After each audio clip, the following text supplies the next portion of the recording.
মাছ বুঝি হচ্ছে বাগানের মধ্যে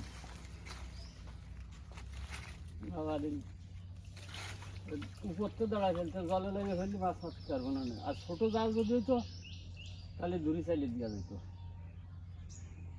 জাল তো বড় জাল, জলে লেগে ফেলা খুব বড় কষ্ট। না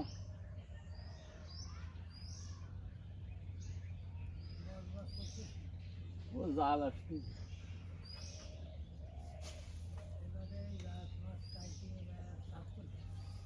ওই একটা মির্গে পড়েছিল যে ওগাছা।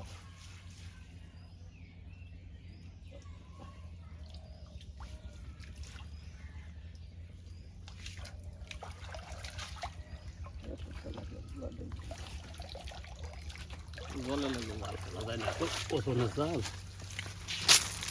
ছোটো জাল জলে লেগে সব জায়গাতে ফেলা যায়।